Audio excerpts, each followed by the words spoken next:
بسم الله الرحمن الرحيم الحمد لله رب العالمين بارئ الخلائق أجمعين والصلاة والسلام على جميع الأنبياء والمرسلين سيما من سمي في الآفاق بأحمد وفي الأرض بأبي القاسم محمد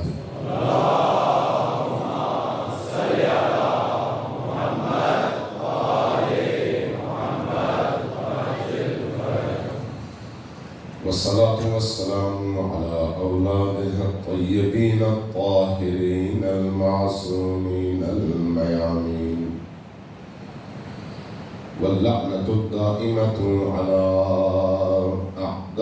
أعدائهم أجمعين من يوم عذابتهم إلى قيام يوم الدين أما بعد فقد قال الله تبارك وتعالى في كتابه المجيد وهو أصدق القائلين وقوله الحق بسم الله الرحمن الرحيم قل لا أسألكم عليه أجرا إلا المودة في القربى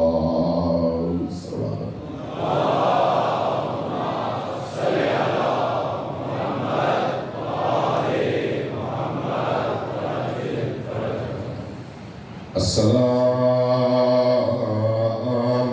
على الحسين وعلى علي بن الحسين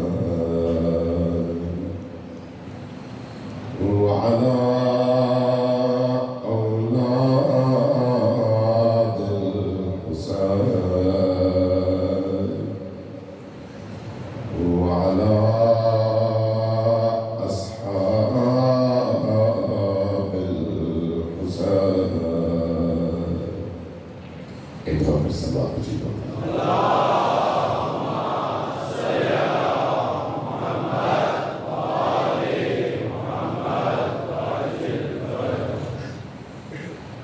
عزاداری صاحب الشہداء کی یہ مجالس حقیقی معنی میں اللہ تبارک و تعالیٰ کی طرف سے پیروان اہل البیت کے لیے، محبان اہل البیت کے لیے، عاشقان اہل البیت کے لیے تربیت کے حوالے سے، انہیں اہل البیت سے جوڑنے کے حوالے سے، ان کی فکری تربیت اور رشد کے حوالے سے، ان کے دلوں کی تطہیر کے حوالے سے اتنی بڑی نعمت، اتنی بڑی دستگاہ اور اتنا بڑا تعلیمی نظام ہے کہ انسان جتنا اس نعمت پر اللہ کی بارگاہ میں شکر ادا کرنا چاہے ادا نہیں کر پاتا ہے، چونکہ انہی مجالس کی وجہ سے انسان کے دل کی تاریں، دل کے سگنلز اہل البیت علیہ السلام سے جڑتے ہیں، اور جب یہ تاریں جڑتی ہیں تو انسان کے اندر وہ کرنٹ جو ان کے وجود میں ہے پیدا ہو جاتا ہے، وہ نورانیت جو وہاں پر ہے یہاں پر بھی منتقل ہو جاتی ہے۔ آج ہمارے بڑے اچھے اور عزیز دوست نے انہوں نے فون کیا اور مجلس کے حوالے سے کہنے لگے کہ میں نے بعض دوستوں سے بات کی ہے، بڑی عمر کے لوگوں کے لیے تو بہت اچھا ہے، لیکن یہ جو نوجوان نسل ہے ان کو بعض باتیں سمجھنے میں مشکل ہوتی ہے، اس کو ذرا زیادہ آسان کر کے اگر بیان کر دیا جائے تو نوجوانوں کو سمجھ آ جائے گی، تو میں نے ان سے اتفاق کیا، بات بالکل درست ہے، لیکن ایک مشکل ہے، وہ مشکل ہمارے معاشرے کی ہے۔ وہ کیا ہے؟ ہمارے معاشرے میں اب پڑھنے اور لکھنے کا رجحان 1% سے بھی نیچے آ گیا ہے۔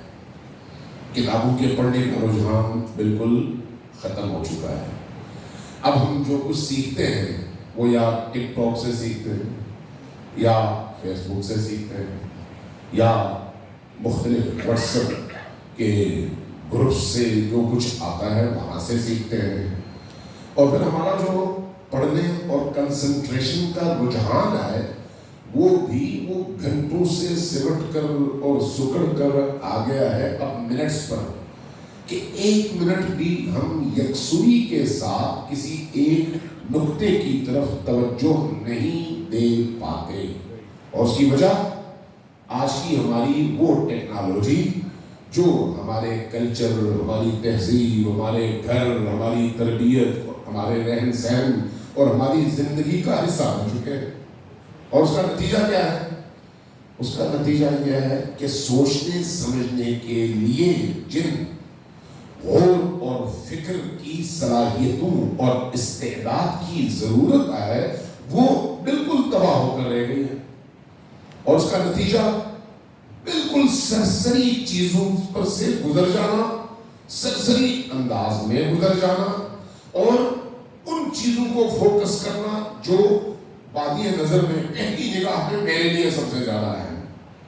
لیکن جو چیزیں ہماری فکری بنیادوں کو مضبوط کرے، جو ہماری معنوی بنیادوں کو مضبوط کرے، جو ہماری روحانی بنیادوں کو مضبوط کرے، جو ہماری سوچ اور فکر میں استحکام اور مضبوطی لے کر آئے، جو ہمیں تعقل، تدبر، تفکر، جس کی دعوت قرآن نے دیا ہے اور بار بار دیا ہے، اس کی طرف جو صلاحیتیں ہمیں متوجہ کرتی ہے، ان صلاحیتوں کو ہماری اس ٹیکنالوجی کے غلط استعمال میں بالکل قتل کر کے اور ذبح کر کے رکھ دیا ہے۔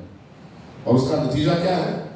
ہم سینڈوچ والی قوم بن گئے، ہماری نوجوان نسل جو ہے سینڈوچ والی، کہ اچھا کھانا نہیں، بس چلتے چلتے سینڈوچ جو تیار ہے فوراً ڈالو اور رستے میں کھاتے چلے جاؤ۔ یہی چیز ہماری فکری دنیا میں آ گئی ہے، یہی چیز ہماری معنوی دنیا میں آ گئی ہے۔ اگر آپ ویسٹ پہ چلے جائیں، میں نے چونکہ مطالعہ کیا ہے تھوڑا بہت، اس لیے میں یہ عرض کر رہا ہوں، ویسٹرن دنیا میں اور اسی طرح سے اسرائیل کے اندر اس سوشل میڈیا کے استعمال کے حوالے سے قوانین بھی ہے اور ایک کلچر بھی ڈیولپ کیا گیا ہے تاکہ اس کو اس طرح سے یوز کیا جائے کہ ضرورتیں بھی پوری ہو، لیکن انسان کی سوچ، فکر اور معاشرتی زندگی میں جو اس کے اندر عمق اور گہرائی ہونی چاہیے اس کو بھی محفوظ رکھا جا سکے۔ لیکن ہمارے ہاں ایسا نہیں ہے، اور اس کا نتیجہ اب جو لوگ ایک زمانے میں بڑے بڑے اجتماعات میں گھنٹوں بیٹھ کر علماء کو، مفکرین کو اور سوشل سائنسز کے ماہرین کو سنتے تھے، اب وہ رجحان گھٹتے گھٹتے گھٹتے گھٹتے اتنا نیچے آ گیا ہے کہ آج اگر بہترین کتاب پاکستان میں چھپتی ہے تو 500 سے 1000 کی تعداد میں چھپتی ہے۔ یہ ہے ہمارا مبدأ علم اور علم کی طرف رجحان۔ یہ ایک معاشرتی ایک ایسی آفت اور بیماری ہے جس کا مقابلہ کرنے کے لیے ایک پورے کلچر کو، تہذیب کو ڈیولپ کرنے کی ضرورت ہے، اور یہ انڈیویجول نہیں کر سکتا کوئی بھی فرد، بلکہ اس کے لیے قومی اور ملی ایک موومنٹ کی اور ریاستی تمام تر توجہات کی ضرورت ہوتی ہے۔ لیکن ہمارے یہاں ظاہر سب سے سستی چیز تعلیم ہے جس کی کوئی قیمت نہیں ہے، سب سے زیادہ کمزور چیز ہمارا کلچر ہے، اور جس کو ہم کلچر کہتے ہیں وہ لیکچر ہے، اور جو اللہ کا کلچر ہے، رسول اللہ کا کلچر ہے، انسانی اقدار اور ویلیوز کا کلچر ہے، اس کو ہم نے نیگیٹیوٹی کی نظر کر کے اس کو معاشرے سے نکال دیا ہے۔ اب ایسی صورتحال میں یہ مجالس اللہ کی طرف سے ایسی نعمت ہے، ایک ایسی رحمت ہے، ایک ایسا انعام ہے کہ یہاں پر پھر معاشرے معاشرے کا ہر طبقہ، چھوٹا بڑا بوڑھا جوان بچہ، سب آتے ہیں اور اپنی سطح کے مطابق کچھ نہ کچھ حاصل کر کے چلے جاتے ہیں. یہ ایک نعمت ہے اور بہت بڑی نعمت ہے. لیکن مشکل یہ ہے کہ یہ نعمت بھی 10 دنوں تک محدود ہے. باقی جو 2 مہینے یا 1 مہینہ اور 29 دن ہے عاشور کے بعد، اس میں ظاہر ہے اس طرح کی توجہ جس طرح کی ان 10 دنوں میں ہوتی ہے ہماری توجہات نہیں ہوتی. نتیجتاً اجتماعات بھی بڑے چھوٹے ہوتے ہیں، اور پھر جو اس وقت کا بلبلہ اور اس وقت کا عشق اور اس وقت کا جذبہ ہے وہ پھر عاشور کے بعد آہستہ آہستہ مان پڑتا چلا جاتا ہے. اب اس کمی کو دور کرنے کی ضرورت ہے، اور یہ کمی ظاہر صرف محرم کے ان 10 دنوں میں پوری نہیں ہو سکتی. ان 10 دنوں میں یہ نہیں ہو سکتا کہ آپ فلسفیانہ گفتگو کریں تو سب کو راضی کر سکیں، ممکن نہیں ہے. اس کے لیے جو ایک خاص کیٹیگری ہے اسی کی تسلی ہو سکتی ہے، باقی لوگ محروم رہتے ہیں. صرف قصے کہانیوں پر بھی آپ گزار نہیں سکتے، چونکہ یہ پھر بچوں کی طلب ہے، بچوں کو اس طرح کی چیزیں چاہیے ہوتی ہیں.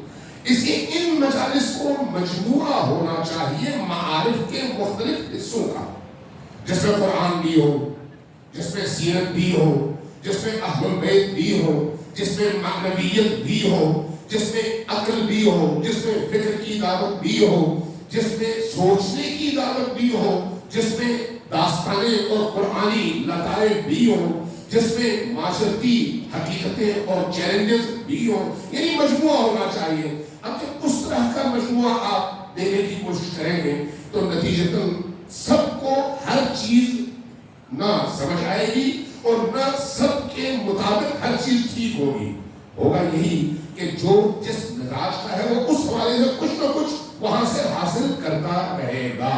تو اس کی ان مجالس کے علاوہ بھی بڑوں کو خصوصاً بڑوں کو، گھروں کے سربراہوں کو یہ چاہیے کہ اپنی بچوں کی تربیت کے حوالے سے ان نکات کی طرف متوجہ ہو کہ اس بچے کو آپ نے معاشرے میں کیا بنانا ہے. عزاداری سید الشہداء اور حب اہل البیت صرف وقت گزارنے اور 10 دن کی ان ایکسرسائزز کا نام تو نہیں ہے. ظاہر یہ ایک ایسا پلیٹ فارم ہے جہاں پر آپ اپنی نسل کو کربلائی فکر کے ساتھ تربیت دے کر حسین کی فوج کے صف میں کھڑا کرنا چاہتے ہیں. یہی کربلا کا مقصد بھی ہے، یہی عزاداری سید الشہداء کا مقصد بھی ہے. عزاداری سید الشہداء صرف ماتمی قوم بنانے کے لیے تو نہیں ہے، رونے والی قوم بنانے کے لیے تو نہیں ہے، وہ قوم بنانے کے لیے ہے جو حسین پر روئے اور دشمن حسین کو رلائے. ایسی قوم جو یزیدیت اور اقدار یزیدی کے مقابلے میں حسینی لشکر کا ترجمان بن کر معاشرے میں کھڑا ہو اور اللہ کے دین کے نفاذ اور اس کی جد و جہد میں اپنی پوری ہستی کے ساتھ ہر چیز قربان کرنے کے لیے تیار ہو کر معاشرے میں کھڑا ہو سکے. یہ عزاداری سید الشہداء ظاہر اس لیے حسین ابن علی کی محبت انسان کے اندر غیرت پیدا کرتی ہے، شعور پیدا کرتی ہے، عشق پیدا کرتی ہے، ولولہ پیدا کرتی ہے، عاطفہ پیدا کرتی ہے، جس کے نتیجے میں انسان روتا ہے اور اسی رونے کے نتیجے میں باطنی ایک نورانیت کی عجیب کیفیت اس کے نتیجے میں پیدا ہوتی ہے اور اسی نورانیت کی وجہ سے پھر انسان معاشرے میں اپنے ارد گرد موجود ان غلاظتوں سے، ان کثافتوں سے اور اس ساری یلغار سے جو اس وقت میڈیا، سوشل میڈیا کے ذریعے سے ہمارے بیڈ رومز اور ہمارے باتھ رومز تک بھی پہنچ چکی ہے، اس یلغار کے مقابلے میں یہ 10 دن اور اس 10 دن میں ہونے والا ذکر حسین ایک ایسا بند باندھ دیتا ہے جس کے نتیجے میں وہ بچہ، وہ جوان، وہ انسان دوبارہ اس شفاف پانی میں غسل کر کے پاکیزہ ہو کر صبح عاشور جب باہر نکلتا ہے تو حسینی جوان بن کر نکلتا ہے. اس عزاداری سید الشہداء کی برکت ہے. اس لیے یہ ضروری ہے کہ ہم اپنی زندگی کے باقی ایام میں، سال کے باقی ایام میں بھی اس نقطے پر توجہ دیں کہ ہم اپنے بچے کو کیا بنانا چاہتے ہیں. اگر بیکن ہاؤس یا سٹی اسکول یا باقی اس طرح کے جتنے بھی سسٹمز ہیں کیمبرج کے آکسفورڈ کے, وہاں پر اگر میں لاکھوں روپے دے کر 1 سال بچے کو پڑھاتا ہوں اور اس کے لیے تمام اس کی ضرورتیں پوری کر سکتا ہوں, تو کیا خدا کے دین کا محافظ بنانے کے لیے تھوڑی سی جدوجہد اسی کے ساتھ ساتھ انجام دے سکتا ہوں یا نہیں دے سکتا؟ اگر نہیں دے سکتا تو پھر میں کیسا حسینی ہوں؟ اگر دے سکتا ہوں تو پھر میں کیوں غفلت کروں؟ اس لیے انہی مسجدوں اور انہی امام بارگاہوں کو سال کے باقی ایام میں خصوصاً ہماری نوجوان نسل کی تربیت کا مرکز بننا چاہیے. ایک ایسا مرکز جو یہاں پر اس سینٹر میں بہت ساری اچھی ایکٹیویٹیز سارا سال جاری رہتی ہے, اس والے سے خوشی کی بات بھی ہے, لیکن کافی نہیں ہے. اتنی بڑی آبادی اور شیطانوں کی اتنی بڑی یلغار, ہم صرف ایک تقریر کر کے اور ایک چھوٹا سا پروگرام کر کے مطمئن نہ ہو, اس لیے کہ ابلیس کو ہم نے پہچانا نہیں ہے. ابلیس کو ہم نے پہچانا نہیں ہے. ہم ایک چھوٹا سا کام کر کے خوش ہو جاتے ہیں کہ ہم نے اپنی ذمہ داری ادا کر دی, اور اس کے بعد پھر اپنا ٹریک بدل لیتے ہیں. ابلیس ہر روز, ہر لمحہ, ہر پل آپ اور آپ کے بچوں کے پیچھے لگا ہوتا ہے. آپ نے ایک بات اس کی مان لی, وہ اگلی اپنی 2 باتیں منوانے کی کوشش کرتا ہے. آپ نے 2 باتیں مان لی, اگلی آپ سے 10 باتیں منوانے کی کوشش کرتا ہے. آپ نے 10 باتیں مان لی, وہ رکتا نہیں ہے, وہ مزید آگے جاتا ہے, 100 باتیں منوانے کی کوشش کرتا ہے. یہی کام ابلیس کی وہ روش جو اس میڈیا اور سوشل میڈیا کی صورت میں, ایپلیکیشن کی صورت میں دنیا میں موجود نسل انسانی کے ذہنوں کو اللہ سے دور کرنے کے لیے جس کو تراشا گیا ہے, اس میں بھی یہی نظام موجود ہے.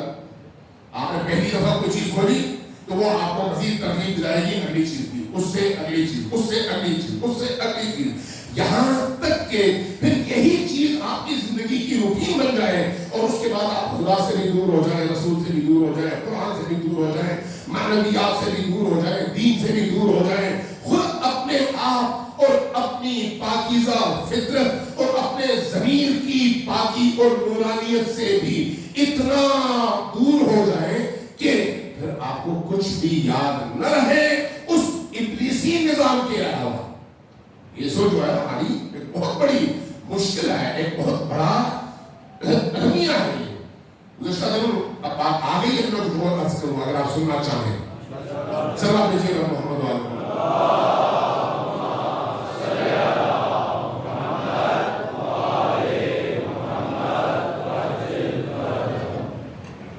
کسی کے ذہن میں یہ بات جنم نہ لے کے اس کا مطلب یہ ہے کہ ہم سوشل میڈیا استعمال کرنا بند کر دیں. نہیں, یہ بالکل نہیں ہے.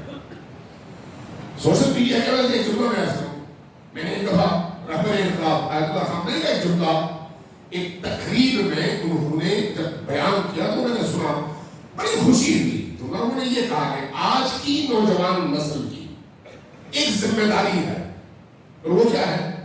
وہ یہ کہ جب وہ نماز کے بعد بیٹھتے ہیں تو نماز کے بعد ہم کیا کرتے ہیں؟ دعائیں پڑھتے ہیں. ان دعاؤں میں جو خواتین ہے یا اس کے علاوہ جو کچھ ہم اللہ سے طلب کرتے ہیں وہ پڑھتے ہیں, اور کچھ اذکار انجام دیتے ہیں. فرمایا کہ ان اذکار کی جگہ موبائل ہاتھ میں لیں اور دشمنوں کی اس یلغار کے مقابلے میں اپنی نوجوان نسل کو بچانے کے لیے دین کے معارف ان کے سامنے پیش کریں. یہ جو کام ہے یہ ان نوافل سے زیادہ اہم ہے, اس لیے کہ اس کام کے نتیجے میں آپ اپنی نوجوان نسل کو بچا سکیں گے, اور اگر آپ نے یہ کام نہیں کیا تو یہ آگ آپ کے بیڈ روم تک پہنچ جائے گی. اور یہ حقیقت ہے, حقیقت ہے. یعنی آپ ضرور استعمال کریں اور ضرور استعمال کروائیں, لیکن ابلیس کے ہتھ کنڈوں کو ضرور پہچانیں. یہ جو ابلیس کا ہتھ کنڈا ہے یہ کوئی چھوٹا ہتھ کنڈا نہیں ہے. یہی عزاداری ہے سید الشہداء. آپ دیکھیں, ایک دفعہ آپ حسین ابن علی علیہ السلام کی حریت کو عالم انسانی کے سامنے پیش کر رہے ہیں. یاد باقی سلوات کی آواز بڑی دھیمی تھی. واجب فرجوں کے ساتھ اونچی آواز سے سلوات بھیجیے گا محمد.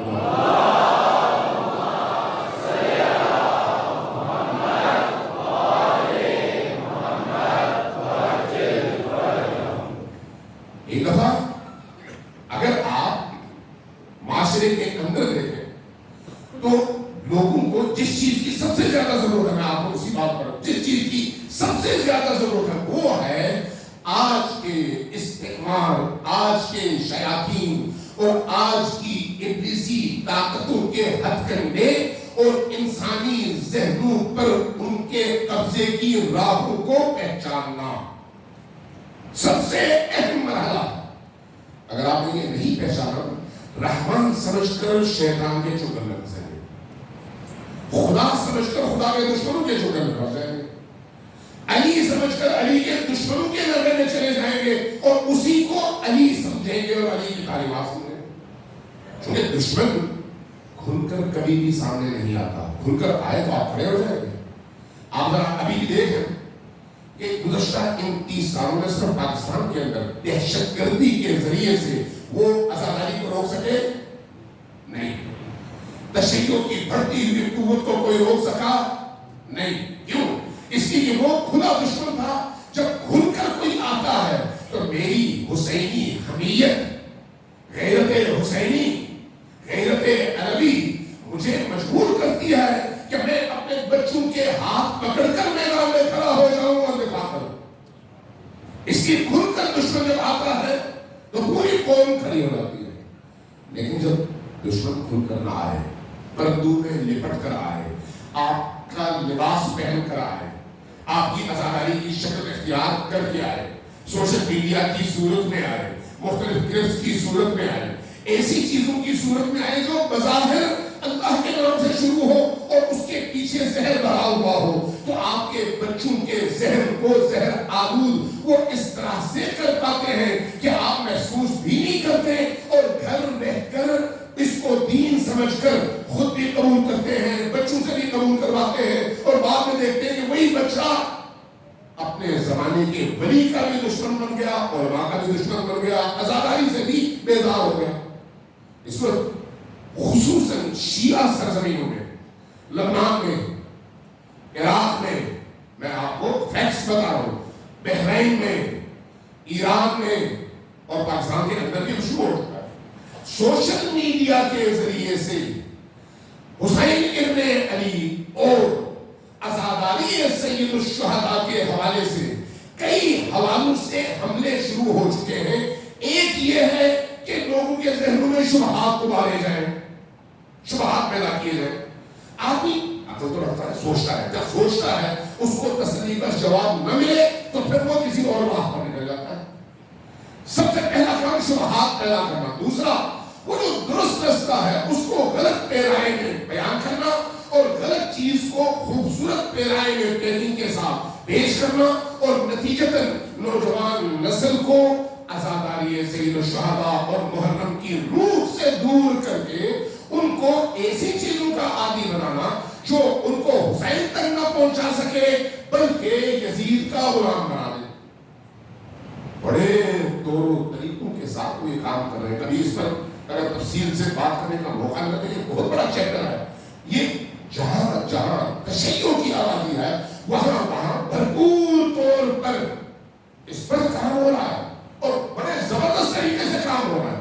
ہماری خوش قسمتی ہے کہ ہمارے نوجوان بیدار بھی ہیں, آگاہ بھی ہیں, ان ہتھکنڈوں کو سمجھتے بھی ہیں. اس لیے جب کوئی ایسی بات ہوتی ہے تو اس کا مقابلہ بھی کرتے ہیں. لیکن کم ہے یہ, ابھی اس کو مزید بڑھانے کی ضرورت ہے, پہچاننے کی ضرورت ہے, دشمن کے ہتھکنڈوں کو سمجھنے کی ضرورت ہے کہ وہ کس طرح سے ہمارے اندر نفوذ پیدا کر کے ہمارے اندر داخل ہو کر ہم سے ہمارا دین چھینتے ہیں.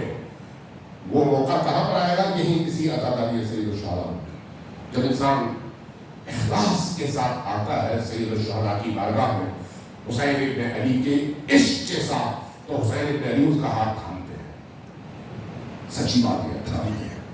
ان تصویروں میں جس کو جتنی سمجھ آتی ہے وہ ضرور اتنا سمجھے, لیکن اگر عرفانی تفسیری ذرا گہری, ذرا سخت, ذرا اونچی ذرا زیادہ خوش باتیں بھی ہو تو کانوں تک پہنچے ضرور، تاکہ آہستہ آہستہ ان کو سننے کی، سمجھنے کی اور اس طرح کی چیزوں پر غور کرنے کی آہستہ آہستہ عادت بن سکے۔ آپ اگر کسی کلاس میں جائیں تو اگر فرض کریں بی ایس سی کی یا ماسٹرز کی کلاسیں ہو، سب ایک ہی سطح کے لوگ ہوں گے، لیکن مسجد میں اور امام بارگاہ میں تو یہ نہیں ہوگا۔ امام بارگاہ میں 10 سال کا نوجوان بھی ہوگا، 15 سال کا نوجوان بھی ہوگا، 20 سال بھی ہوگا، 25 سال والا بھی ہوگا، 60 سالہ بھی ہوگا، 80 سالہ بھی ہوگا، خاتون بھی ہوگی، مرد بھی ہوگا۔ تو ان سب کو لے کر چلنے کے لیے ہر طرح کی چیزیں جو ضروری ہیں معارف اہل البیت کی صورت میں، ان کو ان مجالس میں بیان ہونا چاہیے، نہ بالکل خشک رہے، نہ ہی اس کی سطح بالکل نیچے آئے، بلکہ سب کو کچھ نہ کچھ ملتا رہے۔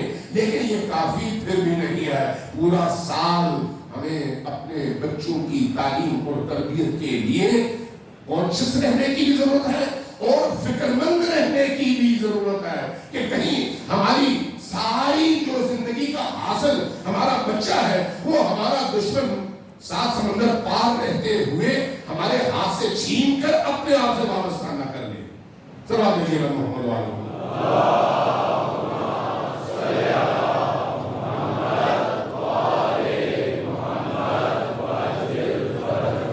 ایک دفعہ پھر ذرا اونچی آواز سے صلوات بھیجیے محمد۔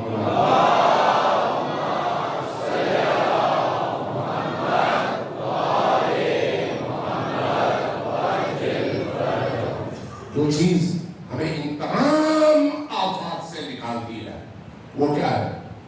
وہ عشق نبی ہے، وہ عشق ہے۔ انہیں معلوم کرنا ہے کوئی حدیث آپ کے سامنے پڑھی تھی یا کہیں اور پڑھی تھی؟ امام صادق علیہ السلام کی حدیث ہے،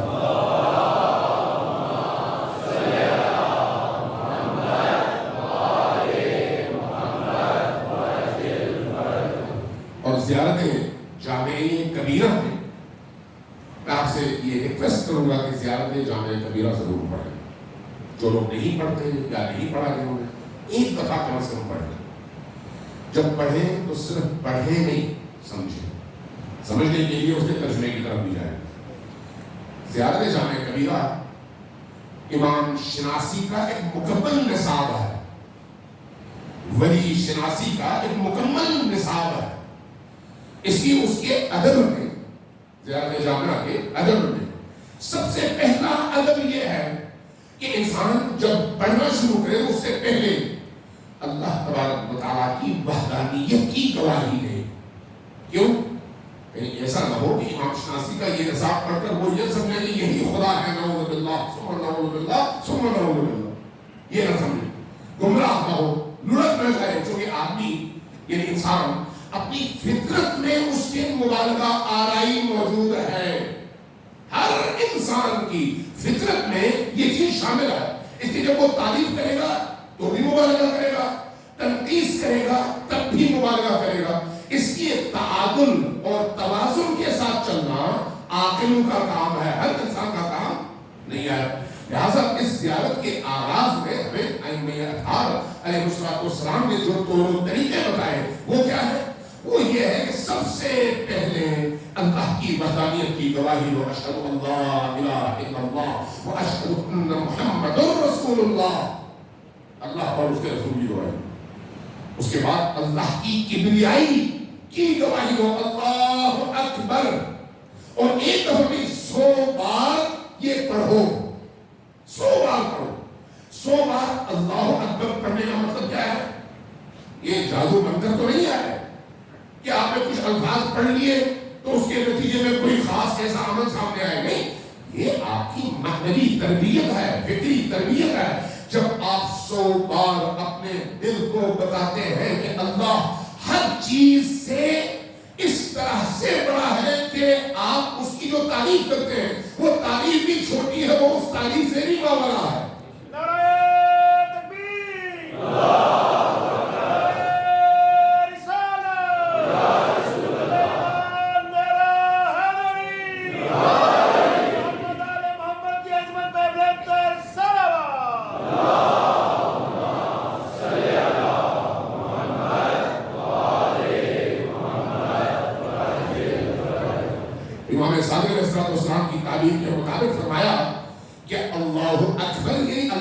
چیز سے بڑا نہیں. بڑا اور چھوٹا جب آپ کہتے ہیں تو ان کے درمیان ایک موازنہ کر کے کہتے ہیں فلاں چیز بڑی ہے فلاں چیز چھوٹی ہے. اللہ کا مخلوق ہے تو موازنہ نہیں ہے. کہتے ہیں کہ اللہ ہر چیز سے بڑا ہے. اس کا مطلب کیا ہے پھر اللہ اکبر کا؟ عام طور پر جب آپ ترجمہ دیتے ہیں اللہ ہر چیز سے بڑا ہے. بھائی ہر چیز سے بڑا ہے کا کیا مطلب ہے؟ کیا باقی چیزیں اللہ سے قابل موازنہ ہیں کہ آپ کہیں گے اللہ ہر چیز سے بڑا ہے؟ جب آپ سمجھنا چاہیں گے تو کہاں جائیں گے؟ مولوی کے پاس نہیں بلکہ امام صادق علیہ السلام کی بارگاہ، معصوم کی بارگاہ.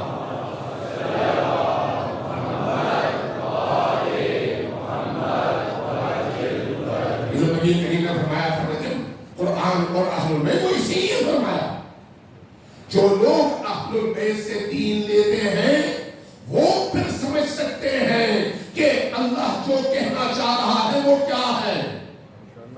ملا اپنے ذہن کی سطح کے مطابق اگر سمجھنا چاہے تو ایک حقیر کیڑے سے بھی حقیر تر ہے. وہ کہاں پر قرآن کے اعلیٰ معارف کہاں.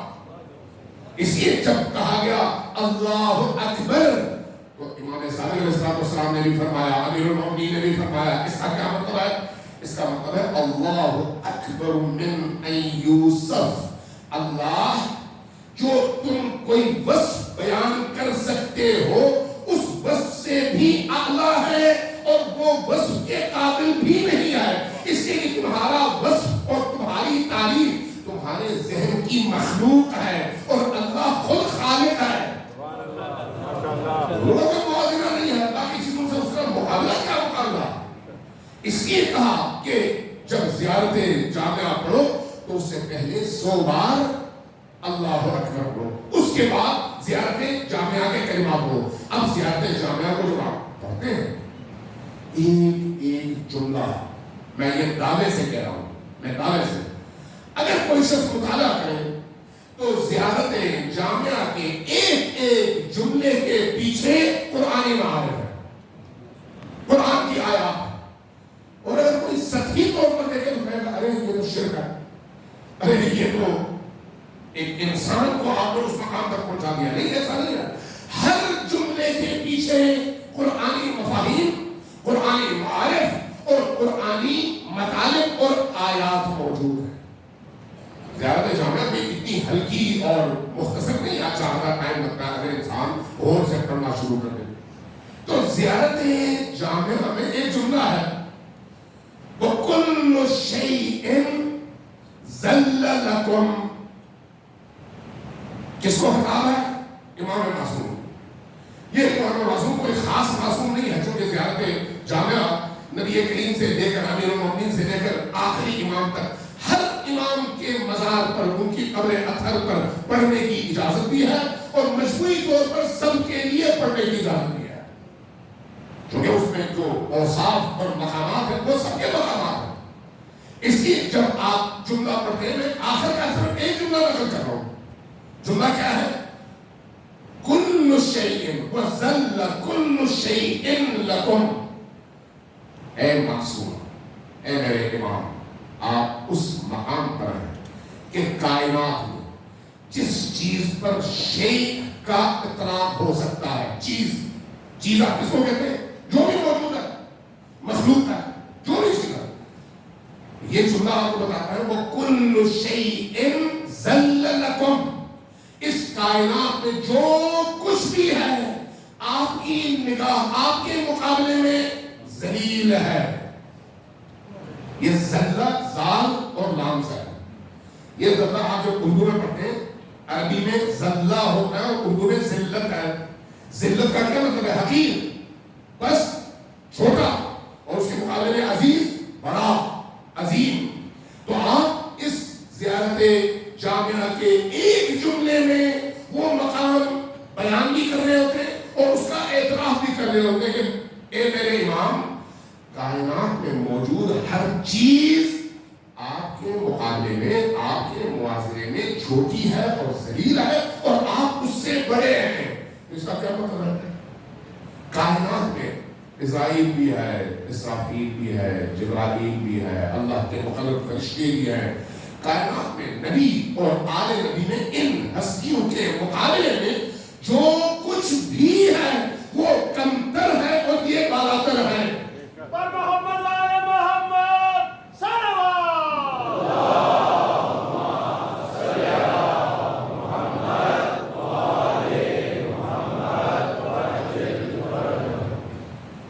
جب آپ یہ پڑھتے ہیں یہ جملہ ادا کرتے ہیں اس جملے کے پیچھے ایک مفہوم ہے. جب ہر چیز آپ کے مقابلے میں ذلیل ہے, کم ہے, کمتر ہے اور آپ باعظمت ہیں تو یہ عظمت, یہ عزت, یہ مقام کس لیے ہے؟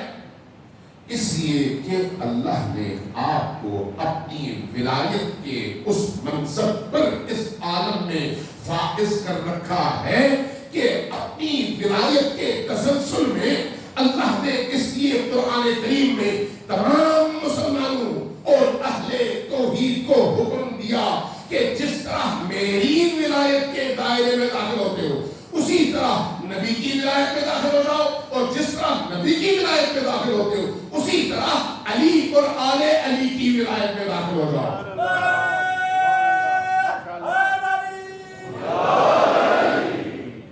پڑھتے ہیں اطیعوا اللہ واطیعوا الرسول واولی الامر منکم. یہ اولی الامر کون ہے؟ وہ بادشاہ, وہ خلفاء جن کو شراب نوشی سے فرصت ہی نہیں ملتی تھی, وہ جن کے گھروں میں, جن کے محلوں میں 300 بیویاں ہوتی تھیں, وہ جو بے گناہوں کی پوری فوج کو قتل کر دیتے تھے اور پھر رات شراب کے نشے میں نماز بھی پڑھتے تھے. وہ بادشاہ, وہ خلفاء نہیں, وہ ہے وہ دن. اب آپ اگر عامت المسلمین میں دیکھیں تو آپ کو بہت سارے لوگ یہ کہتے نظر آئیں گے. آج بھی سعودیوں کا ایک فتویٰ میں دیکھ رہا تھا, کیونکہ مفتیوں نے یہ فتویٰ دیا کہ جب تک بادشاہ ہے وہ خدا کا سایہ ہے, ذل خدا, اور جب وہ ذل خدا ہے تو اس کی اطاعت فرض ہے. اور اطاعت کیوں فرض ہے؟ اس لیے کہ اللہ نے قرآن میں کہا اولی الامر منکم, یہ ولی امر ہے, چونکہ ولی امر ہے اس لیے اس کی اطاعت کرو. تو کسی نے جب سوال پوچھا اگر وہ شراب پیے تب بھی کہا ہاں, اگر وہ بدکاری کرے تب بھی کہا ہاں. کیوں؟ قرآن نے کہا.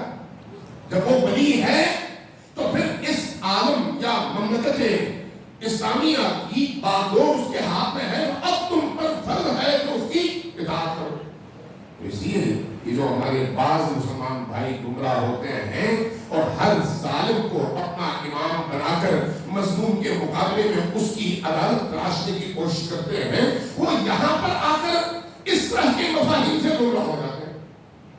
اللہ نے جب اپنی ولایت کو ایکسٹینڈ کیا نبی تک اور نبی کے بعد اولی الامر تک, تو پھر نبی نے بھی اور اولی الامر نے بھی وہ صفات جن کا تعلق اس ولایت کی قبولیت سے ہے نبی نے بھی آنی چاہیے اور اولی الامر نے بھی آنی چاہیے. اگر اولی الامر میں نہ آئے یہ صفات, نبی میں اگر یہ صفات نہ آئے تو پھر اس ولایت کے دائرے میں داخل ہو کر ان کی ولایت کا تو پہننے کا مطلب ختم ہو جاتا ہے. اس لیے جب آپ ان ائمہ علیہ السلام کی بارگاہ میں حاضر ہوتے ہیں تو یہاں پر اس طرح کے جملوں کا مطلب یہ ہوتا ہے کہ آپ نے جب ان کی ولایت کو قبول کر لیا تو پھر ان کے مقام کو سمجھنے کی کوشش کریں. اب وہ جو ان کے مقام کو سمجھنے کی بات ہے, ٹائم چونکہ کم ہے اس کے میں صرف ایک نقطے کے طور پر ایک حدیث کے 2 جملے آپ سے عرض کرتا ہوں. سب آپ دیجیے گا محمد وعلیکم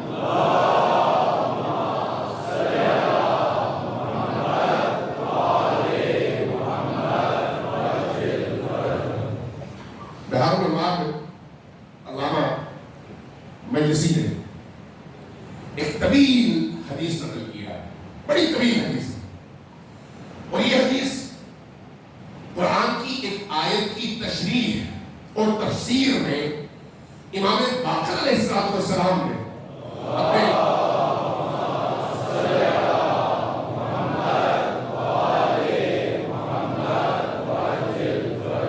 اپنے شاگرد کے سامنے پیش کیا. میں ظاہر ہے اس اگر پوری حدیث کو بیان کرنا چاہوں تو کئی مجلسیں چاہیے. خود اسی قرآن کی تفسیر میں جو مورد میں خود اس جملے کی تشریح میں بھی کم از کم ایک مجلس چاہیے. میں اس کے بہت مختصر صرف اشارہ کر کے بولوں گا. قرآن کریم نے کہا کہ لا تدرکہ الابصار وہو یدرک الابصار وہو اللطیف الخبیر. اللہ تبارک و تعالیٰ تمام آنکھوں کو دیکھتا ہے لیکن اس کو کوئی آنکھ نہیں دیکھ سکتی. اس کا کیا مطلب ہے؟ اس حدیث کا کیا مطلب ہے؟ اب قرآن کریم کی آیات کا ایک ظاہر ہے اور ایک اس کا باطن ہے. ظاہر دین لوگوں کے لیے ہے جن کی سطح وہی ہے, اور باطن سے پردہ اٹھانے کے لیے اللہ نے اپنے ان اولیاء کو پیش کیا ہے کہ یہ باطن قرآن سے آپ کو آشنا کریں گے. لہذا جو لوگ صرف ظواہر پر اعتماد اور تکیہ کرتے ہیں, اس کا سہارا لیتے ہیں, وہ ہمیشہ راہ راست پر نہیں ہوتے. میں ایک مثال کے طور پر ایک آیت بیان کر دیتا ہوں, اس کے بعد اگر ٹائم بچا تو پھر اس حدیث کی طرف آؤں گا. آیت الکرسی میں اللہ ولی الذین آمنوا, اللہ ولی ہے ان کا جو ایمان لائے. اللہ جب ولی بنتا ہے ان کا جو ایمان لاتے ہیں تو اللہ کیا کرتا ہے؟ جیسے ہی وہ ایمان لاتے ہیں یخرجوہم, ان کو نکالتا ہے. کہاں سے؟ من الظلمات. ظلمت نہیں ہے, ظلمات ہے, یعنی ساری ظلمتیں. چونکہ ظلمتیں تہ در تہ بہت ساری چیزیں ظلمت پیدا کرتی ہیں. ظلمت پیدا کرتی ہے یعنی یہ پردے ہیں, ایک کو ہٹاؤ دوسرا ظلمت کا پردہ, اس کو ہٹاؤ تیسرا پردہ, اس کو ہٹاؤ چوتھا پردہ. اسی طرح جس طرح سے قرآن کے معارف کے بھی پردے ہیں, ایک ہٹاؤ تو 70 پردے ہیں امیر المومنین کے کلام کے مطابق. لہذا فرمایا کہ اللہ ولی الذین آمنوا یخرجہم من الظلمات, ان تمام ظلمتوں کے پردے کو چاک کر کے اللہ اس ایمان لانے والے کو نکالتا ہے اور کہاں ڈال دیتا ہے؟ نور میں ڈال دیتا ہے. یہ اس کا ظاہر ہے. اس کا اگلا حصہ کیا ہے؟ والذین کفروا, جن کو آیت الکرسی یاد ہے. والذین کفروا, اور وہ لوگ جنہوں نے کفر کیا. ان کافروں کے ساتھ کیا ہوتا ہے؟ اولیاءہم, ان کے پھر ان کا اللہ والوں کا جو ایمان لاتے ہیں ان کا ایک ہی ولی ہے, اور وہ کون ہے؟ اللہ. تو محمد ولی نہیں ہے, اولی الامر ولی نہیں ہے, ہے لیکن اصل ولی اللہ ہے. اور جو محمد اور علی اور آل علی کو ولایت حاصل ہے وہ وہی اللہ والی ولایت حاصل ہے. اس لیے ان سب کی ولایت کو ایک ہی ولی کی ولایت قرار دیا. لیکن اس کے مقابلے میں جب اہل کفر ہو تو پھر اس کے مختلف اولیاء ہوتے ہیں. حکمران بھی اس کے اولیاء ہیں لیکن ان کی صفات تو قرآن نے بیان کی ہے. کبھی خواہشات نفس ان کے ولی ہیں, کبھی کچھ کو اس ضمن میں اس تفسیر میں نہیں آتا جو ٹائم نہیں ہے. والذین کفروا اولیاءہم الطاغوت, جنہوں نے کفر کیا ان کے اولیاء کون ہیں؟ طاغوت. طاغوت کیا کرتے ہیں؟ طاغوت کیا کرتے ہیں؟ انہیں نکالتے ہیں. یخرجونہم, انہیں نکالتے ہیں. کہاں سے؟ کہاں سے؟ من النور. آخری ہو آپ شاگردان مرتبے اہل البیت پر. یہ جو طاغوت کی اطاعت ہے, طاغوت کی اطاعت اس اطاعت کرنے والے کافر کو نور سے نکالتی ہے. یہ اطاعت, اور اس اطاعت سے نکالنے والی قوت کون ہے؟ وہ تمہاری. جیسے ادھر رحمان ہے اللہ, اسی طرح ادھر طاغوت ہے. اولیاءہم الطاغوت, ان کے سارے اولیاء طاغوت ہیں. وہ طاغوت کیا کرتا ہے؟ انہیں ایمان سے نکالتا ہے. کس کو نکالتا ہے؟ کس کو ذرا اونچی آواز ہوتا ہے؟ والذین کفروا, جنہوں نے کفر کیا ان کو یہ طاغوت نکالتا ہے. کہاں سے نکالتا ہے؟ نور سے. کہاں پھینکتا ہے؟ الی الظلمات. آخری بات, اب اگر آپ کسی بھی مترجم کی قرآن کریم کے ترجمے کو دیں, سب آپ کو یہاں پر یہی کہتے نظر آئیں گے کہ جو لوگ اسلام آئے, جو لوگ لا الہ الا اللہ پڑھ کر کلمہ طیبہ پڑھ کر اسلام کے دائرے میں داخل ہوئے, ان کو اللہ ان کفر کی ظلمتوں سے نکالتا ہے، اور جن لوگوں نے کلمہ کی پڑھا اور کفر اختیار کیا ان کو نور سے نکال کر ظلمتوں میں پھینک دیتا ہے۔ آپ کو اسی طرح کا ترجمہ ملے گا۔ کیوں یہ ترجمہ ملے گا؟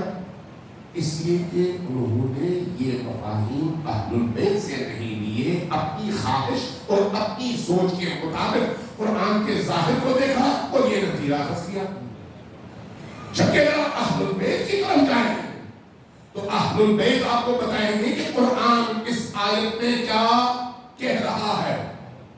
ایک جوان آیا بادشاہ کے دربار سے، امام صادق علیہ السلام کے دور میں امام کی بارگاہ ہو،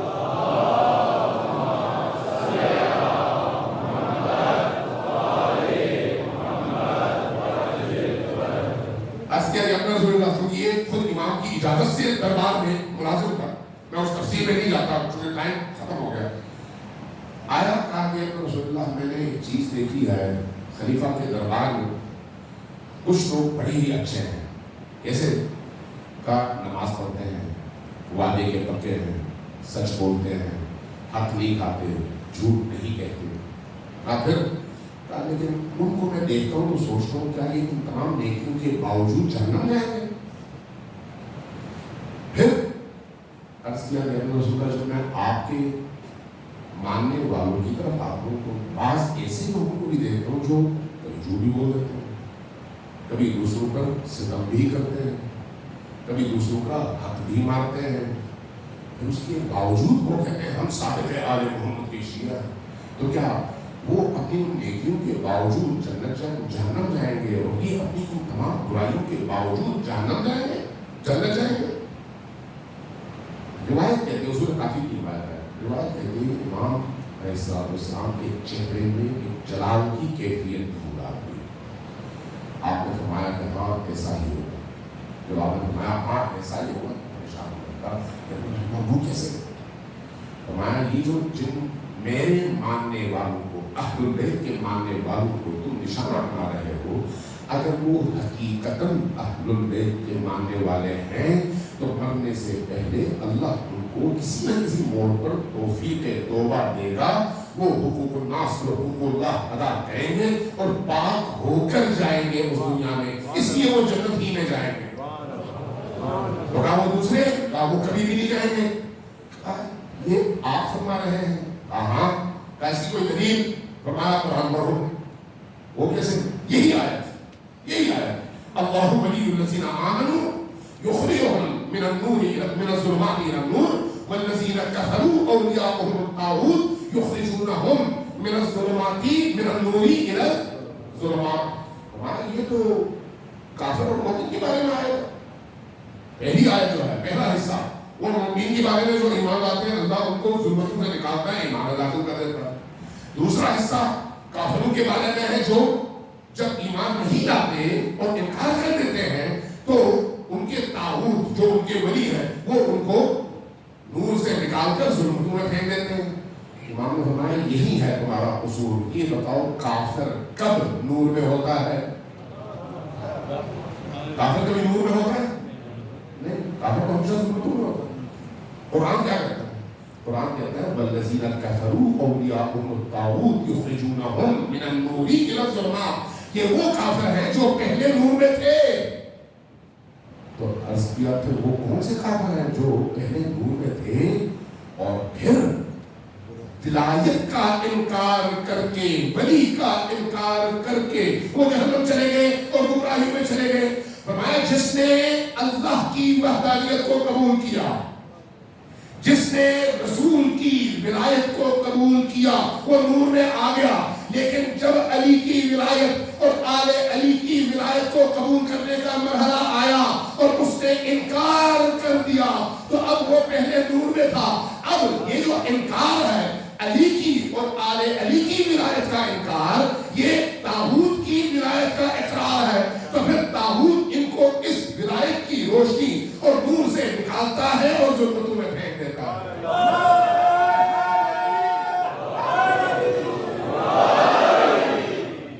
قرآن ہے، حدیث نہیں، قرآن، اور قرآن کے الفاظ پر میں نے اس لیے اس دفعہ بھی کئی دفعہ اس سے پہلے بھی کئی اور میں اہل سنت کے سامنے یہ آیت رہی، میں نے کہا یہ سر پکڑ کے بیٹھ گئے، کہا پتہ نہیں. کیوں پتہ نہیں؟ اس لیے کہ آپ نے اہل البیت سے لیا ہی نہیں.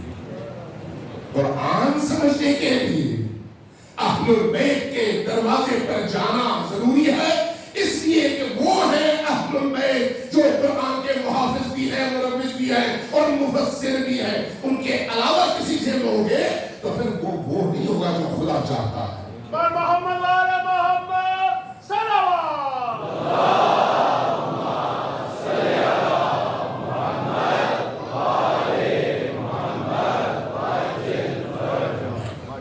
عزیزان، آج 6 تاریخ گزر گئی محرم کی، 7ویں کی شب ہے.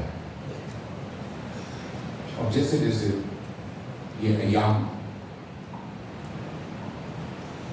گزرتے جاتے ہیں، انسان اندرونی طور پر، باطنی طور پر غم اور اندوہ میں اس کے اضافہ ہوتا چلا ہے. اس کے اندر کی جو کرب کی کیفیت ہے وہ بڑھتی چلی جاتی ہے. یہ آج کی رات یہاں پر عام طور پر رائج ہے کہ حضرت علی اصغر کے حوالے سے ذکر کی رات ہے. حضرت علی اصغر کون ہے؟ کربلا کے وہ عظیم شہید جن کی عظمت، جن کی بزرگی اور جن کی طاقت کی گواہی دشمنوں کے اس عمل نے دی جس میں انہوں نے اس بچے پر تیر پھینکا. علی اصغر کون ہے؟ امام حسین علیہ السلام کے اس لشکر کے سب سے کم سن شہید، سب سے کم سن شہید. وہ شہید جس کو ابھی بولنا بھی نہیں آتا تھا، وہ شہید جو ابھی ماں کے دودھ پر زندہ تھا. وہ شہید روز عاشور امام حسین علیہ السلام جب اکیلے رہ گئے، اکیلے، میں مختصر کروں چونکہ ٹائم ختم ہو گیا، جب وہ اکیلے رہ گئے تو میدان کی طرف گئے. مورخین نے لکھا ہے جب وہ میدان میں تشریف لے گئے تو لشکر اشقیاء کو مخاطب کر کے انہوں نے باقاعدہ گفتگو کی اور اپنی بے کسی تنہائی اور پھر ان کو دوبارہ اللہ کے دین کی طرف دعوت کا عمل تبدیل جاری رکھا. جب ادھر سے کوئی جواب نہیں آیا تو تب امام حسین علیہ السلام نے ایک صدائے استغاثہ بلند کیا، حل من ناصر ینصرنی، کیا کوئی ہے ایسا ناصر جو مجھ حسین کی مدد کر سکے؟ حل من ناصر ینصرنی، حل من مغیث یغیثنی، کیا کوئی ایسا مددگار ہے جو اس عالم تنہائی میں اللہ کے اس ولی کے ساتھ کھڑا ہو سکے؟ جواب کوئی نہیں آیا. لیکن اچانک حسین ابن علی کے کانوں میں ایک کوہرام کی آواز خیموں سے آئی. پریشان ہوئے فوراً دوڑے خیمے کی طرف. جب خیموں میں پہنچے تو کیا دیکھا؟ حضرت علی اصغر زمین پر ہیں اور مسلسل روتے چلے جا رہے ہیں. پوچھا کیا بات ہے؟ مخدرات رو رہی ہیں، زینب بنت علی رو رہی ہیں، ام کلثوم رو رہی ہیں، حضرت رعب رو رہی ہیں. رونے کا سبب پوچھا.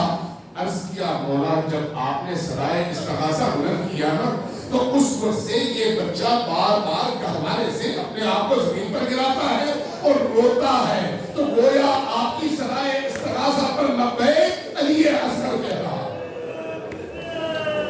علی اصغر کو اپنی آواز کو اٹھاتے ہیں، فرماتے ہیں اس کو تیار کر لو تاکہ میں اس کو لے جا سکوں. دیکھتے ہیں لب خشک ہے، 3 دن سے پانی بند ہے، ماں کا سینہ خشک ہے، بچے کو دودھ نہیں ملا اور بچے کے ہونٹ خشک ہے. اس خشکی میں بھی وہ رو کر اپنے زمانے کے ولی سے اپنی حمایت کا اعلان کر رہا ہے. بچے کو اٹھاتے ہیں، کپڑے میں لپیٹتے ہیں اور میدان کربلا میں حاضر ہو جاتے ہیں. اگر میدان کربلا میں آتے ہیں تو ایک عجیب منظر ہے. اس بچے کو آپ نے اپنی گود میں اٹھایا ہے، ایک سفید کپڑے میں ملبوس. جب لے کر آئے ہیں تو لشکر یزید اور لشکر عمر صاحب کی نگاہ جب اس ہاتھ میں موجود اس شیخ پر پڑتی ہے تو بہت سارے لوگ کہتے ہیں لگتا ہے حسین جب تنہا رہ گئے تو اب قرآن لے کر آ رہے ہیں. حسین جب وہاں پر پہنچے تو ایک دفعہ آواز دی, کہا لوگوں تمہاری دشمنی مجھ سے ہے نا, یہ 6 ماہ بچہ ہے, اس کو 3 دن سے خوراک نہیں ملی, ماں کا سینہ خشک ہے اور اس کے لہو تک کوئی پانی نہیں گیا, کیا ایسا ہو سکتا ہے کہ اس بچے کو چند قطرے پانی کے پلا دو, چند قطرے پانی کے. دیکھا خاموشی چھا گئی, کوئی آگے بڑھنے والا نہیں ہے. امام حسین نے دوبارہ اپنا نعرہ بلند کیا. اس اسنا میں کیا دیکھا, لشکر اشقیاء میں غلغلہ برپا ہوا, شور برپا ہوا. کچھ کہتے ہیں کہ پانی دو اور کچھ کہتے ہیں نہیں نہ دو. اس اسنا میں حسین بن علی نے ایک جملہ کہا, کلیجے کو چیرنے والا جملہ ہے. فرمایا دیکھو یہ ساتھ میں فرات کا نہر اور اس کا پانی بہ رہا ہے, اس سے ہر طرح کے حیوانات پانی پی رہے ہیں. یہ بچہ رسول کا بچہ ہے اور یہ بچہ پیاسا ہے. اگر اس فرات کے پانی سے چند قطرے اس بچے کو مل جائے تو اس پانی میں کوئی کمی نہیں آئے گی, بس 2 قطرے پلا دو. جیسے یہ کہا ایک دفعہ عمر بن سعد نے اشارہ کیا اور ہرملا نے تیر کمان پر چڑھایا, تیر کمان پر چڑھایا. لیکن عجیب ہے یہاں پر ہے جب بیان ہوتا ہے کہ علی اصغر کربلا کے کتنے بڑے شہسوار ہیں. کربلا میں جو تیر استعمال ہوئے ہیں وہ 3 طرح کے تیر ہیں, 1 پھل والا, 2 پھلوں والا اور 3 پھلوں والا. ہر تیر کا نشانہ الگ ہے. جو 1 پھل والا ہے وہ جا کر شکار پر لگتا ہے, اس کے سینے کو وجود کو چیرتا ہے, آگے نکل جاتا ہے. دوسرا تیر جا کر وہیں پر اس کے وجود میں رہ جاتا ہے, اس لیے اس کے 2 پھل ہیں. 2 پھل جا کر وجود میں پیوست ہو جاتے ہیں اور اس کے نتیجے میں آگے نہیں نکلتا تیر. لیکن وہ جو 3 پھلوں والا تیر ہے نا, اس کی خاص خصوصیت ہے, یہ ہر جنگ میں سب سے بڑے شخسوار کے لیے استعمال ہوتا ہے, سب سے بڑے شخسوار کے لیے. اور یہ جب کمان پہ چڑھا کر وہ پھینکتے تھے تو یہ تیر یوں گھومتے ہوئے اپنے وجود کے گرد آتا تھا اور آگے موجود اس پھل اور نشانے کو چیرتے ہوئے یوں 2 ٹکڑوں میں تقسیم کر کے آگے نکل جاتا تھا. جب ہرملا نے کمان پر تیر چڑھایا تو یہ تیر کون سا تھا, 3 پھلوں والا تیر تھا. اور کس کے لیے تھا, علی اصغر 6 ماہ کے لیے. جب حسین بن علی نے اس بچے کو اپنے ہاتھوں میں یوں بلند کیا اور جیسے ہی بلند کیا ادھر سے تیر آیا اور گلوئے علی اصغر سے ٹکرایا. ایک دفعہ آواز اٹھی, ذبح علی من الاذن الى الاذن, علی اصغر ذبح ہو گئے, ان کی گردن کٹ گئی. حسین بن علی نے اس بچے کو اپنی آغوش میں لیا, اس بچے کا جو خون گر رہا تھا اپنے ہاتھوں میں لیا. ایک دفعہ چاروں طرف دیکھا, روایت کہتی ہے کہ آپ نے آسمان کی طرف اس خون کو پھینکا, اس خون کا کوئی ایک قطرہ بھی واپس زمین پر نہیں آیا.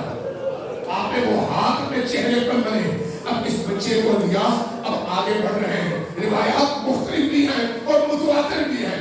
حمید ایک روایت نقل کرتا ہے, حمید کہتا ہے کہ پورے واقعے کربلا میں سب سے زیادہ جہاں میرا دل جلا اور میں تڑپ کر رہ گیا وہ یہ موقع تھا. پوچھا وہ کون سا موقع تھا, کہا جب علی اصغر حسین کے ہاتھوں میں تڑپ رہے تھے اور جان دے رہے تھے تو حسین کی آنکھوں سے بے بسی میں آنسو بہ رہے تھے, اور پھر جب اس بچے نے جان دے دی تو منظر ایسا تھا کہ یہ بچہ صحرائے کربلا میں اس تپتی ہوئی ریت پر حسین بن علی نے رکھا تو پہلے یہ بچہ حسین کی آغوش میں اچھل رہا تھا.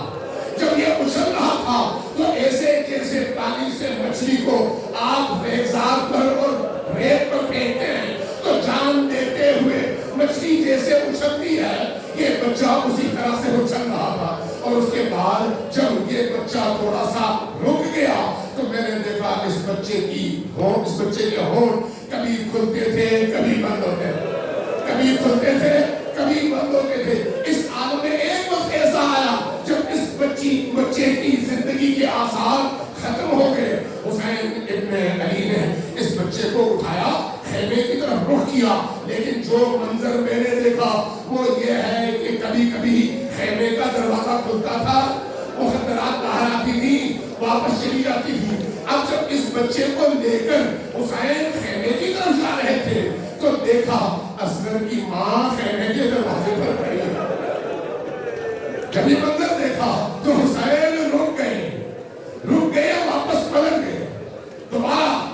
کیا، دیکھا پردہ ہٹا، پھر ماں باہر آئی، رک گئے، واپس آ گئے۔ بعض روایات میں لکھا ہے کہ 7 بار حسین نے خیمے کا رخ کیا، 7 بار رخ کیا، اور جب 7ویں بار خیمے کی طرف آئے تو بعض روایات میں یہ ہے کہ اس بچے کی کٹی ہوئی گردن اور اس کے چہرے پر موجود خون کو جب اس ماں نے دیکھا نا تو ایک جملہ کہا، کیا کہا؟ اے میرے ننھے سے بچے، کیا ایسے بچوں کو بھی اونٹ کی طرح سے ذبح کیا جاتا ہے؟ اونٹ کی طرح سے ذبح کیا جاتا ہے۔ اس کی تاریخ میں بتایا کہ جب یہ وہاں کربلا کے بعد زندہ رہی تو صرف 1 سال زندہ رہی، اور اس پورے سال میں کبھی بھی سائے میں نہیں رہتی۔ جب بھی پوچھا جاتا کہ سائے میں کیوں نہیں رہتی، فرماتی کہ جس کا ننھا سا علی اصغر اونٹ کی طرح ذبح کر دیا گیا ہو، وہ کیسے سائے میں رہے؟ اس لیے جب آپ کربلا میں یہ منظر دیکھتے ہیں تو اس نتیجے پر پہنچتے ہیں کہ حضرت علی اصغر کربلا کے شاہ سواروں میں سب سے بڑا شاہ سوار ہے، اور اس کی مظلومیت کا یہ عالم ہے کہ مختلف علماء نے لکھا ہے، حتیٰ شیخ احمد شوستری نے بھی، کہ امام حسین علیہ السلام نے بعد میں نکل کر تلوار سے ایک چھوٹی سی قبر کھودی اور اس بچے کو اس قبر میں دفنایا، لیکن اس سے پہلے اس کی جنازے کی نماز پڑھی۔ نماز پڑھنے کے بعد اس بچے کو دفنانے کے بعد واپس چلے گئے، لیکن ظلم بالائے ظلم دیکھیے، جب عصر عاشور ہوا نا، جب عصر عاشور ہوا تو اس وقت منظر ایسا تھا کہ تمام شہداء کے سروں کو کاٹا گیا، بچہ نہیں